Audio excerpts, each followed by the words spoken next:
I, 24 female, am the product of an affair. My father was married when I was born and his marriage fell apart because of it. My dad eventually divorced his now ex-wife, and his 3 kids, my half-siblings, 32 female, 30 male, 28 male, have always resented me for it.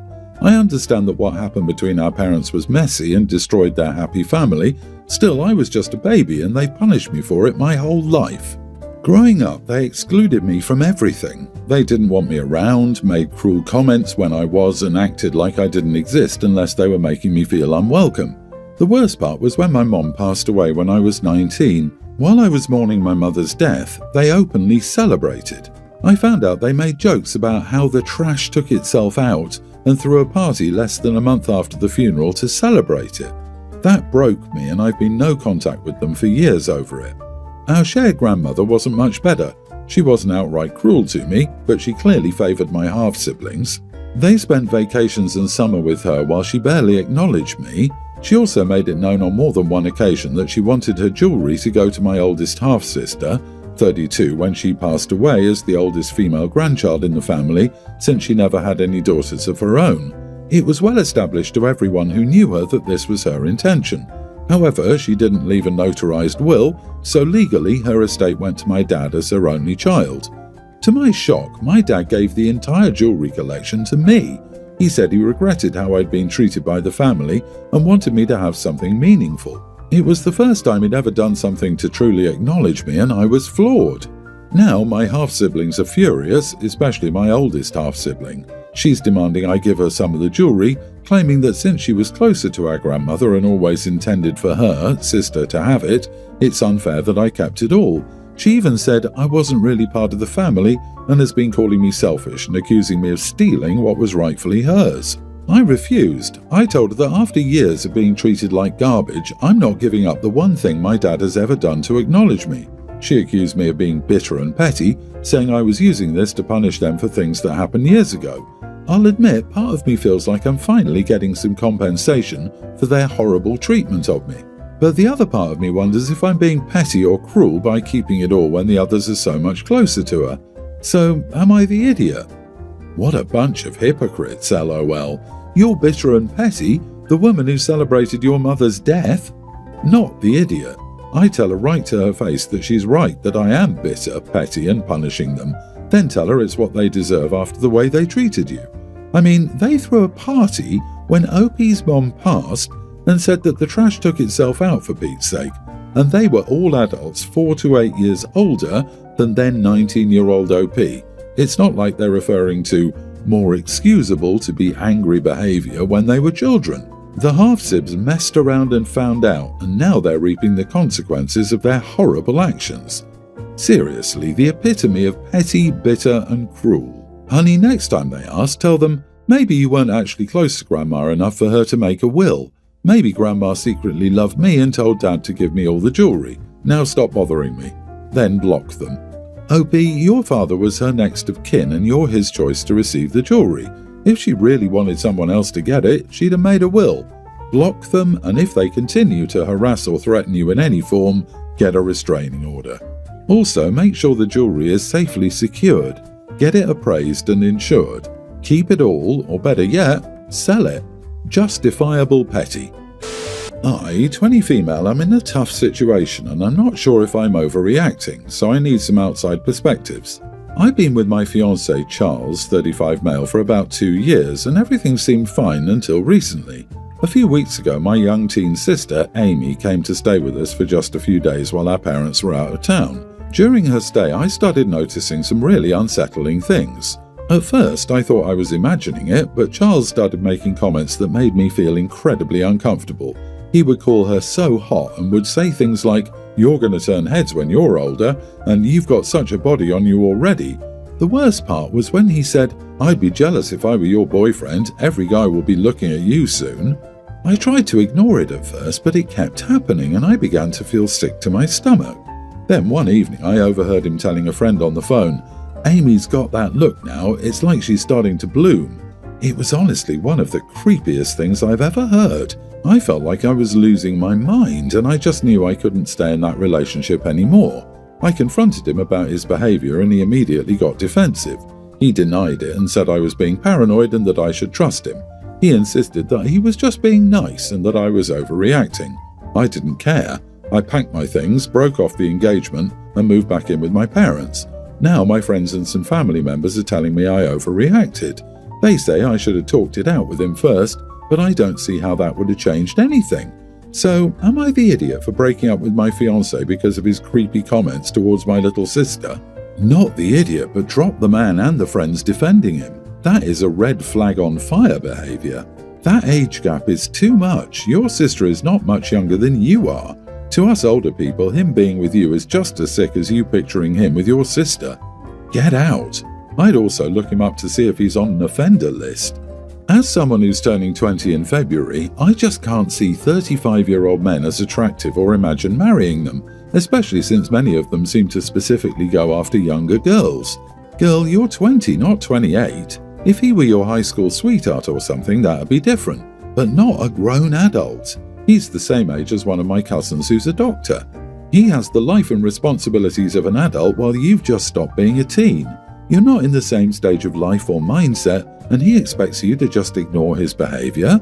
Drop the friends encouraging this, and definitely drop this weird man who's probably not even liked by women of his own age. That's full-on mental. What jumps out at me more is about 2 years. So you're talking about a 33-year-old with an 18-year-old or maybe with a 17-year-old. This has "he asked her out the day she turned 18" vibes. Charles probably groomed OP before she was 18, and he's probably looking to move on to the newer model now. Sounds like OP is getting too old for her fiancé. So I, 27 male, recently won big on sports betting, around $15,000. My girlfriend Sarah, 25, has been with me for 2 years and we live together. Her best friend Jessica, 26 female, is a huge Sabrina Carpenter fan. Here's where I might be the idiot. Sarah had to work late for an important client presentation this week, and I knew Jessica was devastated she couldn't get tickets to Sabrina's sold-out show. I surprised Jessica with tickets without telling Sarah first, since I knew she couldn't go anyway due to work. These tickets were really expensive.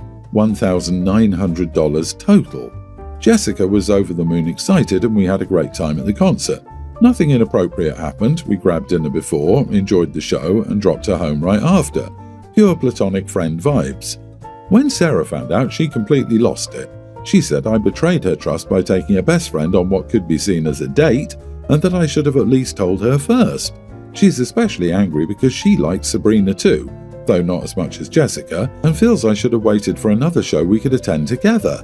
I tried explaining that I was just being nice since I had unexpected windfall money and knew Jessica was a super fan who was crushed about missing the tour. I had no ulterior motives. Sarah isn't speaking to me now and Jessica feels terrible about the whole situation.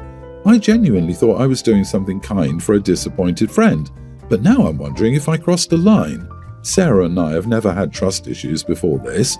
So, am I the idiot for taking my girlfriend's best friend to a concert without discussing it with my girlfriend first? You are the idiot. You won a big amount of money, true, but you spent a huge chunk of it on a surprise gift for a girl who's not your girlfriend without telling your girlfriend and took her out to dinner as well? It definitely sounds like you're trying to win points with Jessica. Your girlfriend was right. You should have waited for a night when all three of you could go, or at least asked your girlfriend first. Yeah, that's the bare minimum. $15,001 minus taxes. You spent $1,900 on tickets. I'll round it to $2,000 for parking and just some drinks while assuming the friend paid for more. That's probably about 20%. It's also not a huge windfall. It's a huge windfall if you're young, immature and financially illiterate, or you really have a thing for your girlfriend's friend. Exactly. When you win a bunch of money and your first thought is, let me secretly spend $2,000 on my girlfriend's best friend, that's super sketchy. The dinner and concert combo make it look like he's trying to get closer to Jessica. Any reasonable girlfriend would see those red flags, but Jessica too. She could have told her best friend, but they are both shady. You are the idiot. I hope you enjoyed the relationship while it lasted. My parents were best friends with a couple named Ben and Kathy. They had a daughter who was a year younger than me. Growing up, she was horrible, especially to me. She'd steal my stuff and she'd embarrass me in school and bully me. In middle school, she passed around a photo of me as a toddler where I had no clothes on. She told everyone how I wet the bed until I was pre-tween. It turned out it was an undiagnosed kidney condition. She also tried to make me out to be a creep who was spying on girls changing. That wasn't true. It turned out to be her boyfriend at the time. But she said she saw me when some of the girls complained about feeling eyes on them. Ben and Kathy died when she was a teen, and my parents adopted her and finished raising her. My sister and I were so angry at them. They knew what she was like, but they said she was family and they'd promised her parents, and we should love and be there for her. After the death of her parents and my parents adopted her, she changed and suddenly wanted to be close to my sister and me, but we wanted nothing to do with her. Our parents put us in therapy and punished us for ignoring her, but we were angry with them too and went low contact when we went to college. My sister is 2 years younger than me. We're still in very low contact. My sister got married a few weeks ago, didn't invite our parents or this girl, and I walked her down the aisle. It was talked about at a family party over the weekend. Our extended family found it sweet. Then the girl said something about doing it for both sisters, and I said I would never do it for her.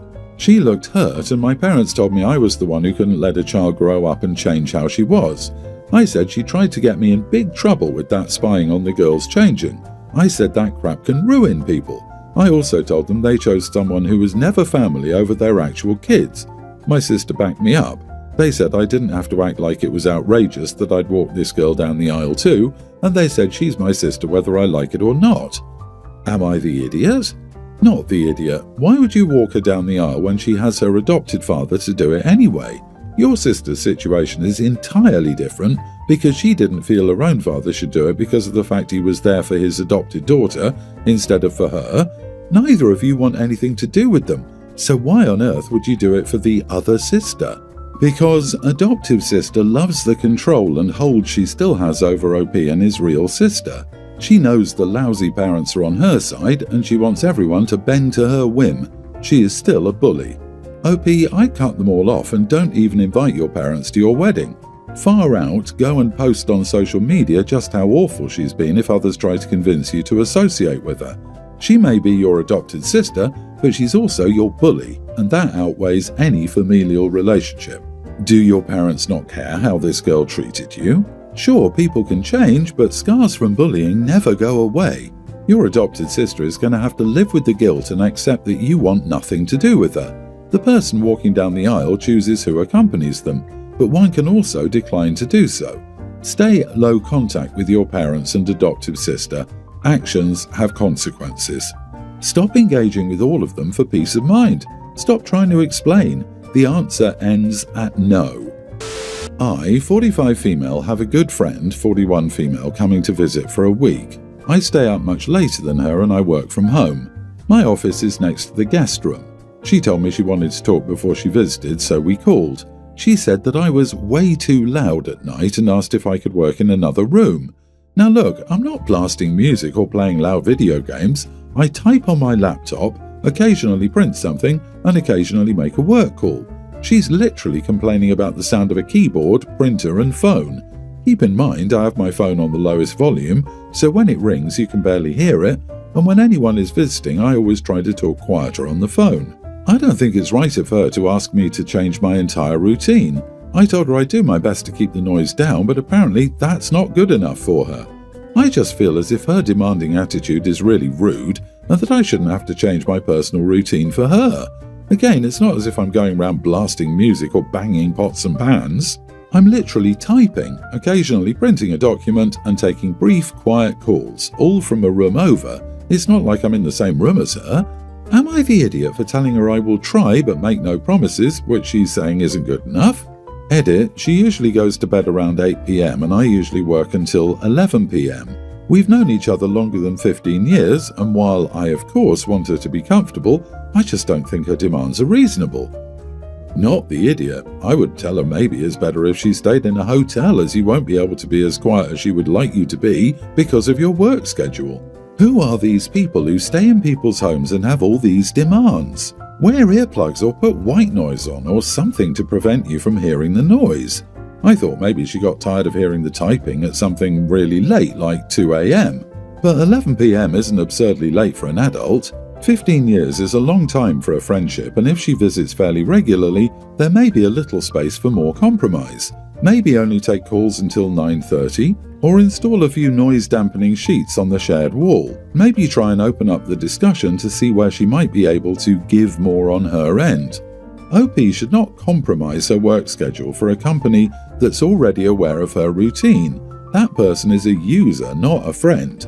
The only time I've gone to bed at 8 p.m. was when I was sick, or had to get up at 2 a.m. for an early morning flight. She needs to find her own accommodation. She certainly feels comfortable enough to be extremely rude when making this request. Telling someone they're way too loud, especially when you're expecting them to host you for a week, is crazy work.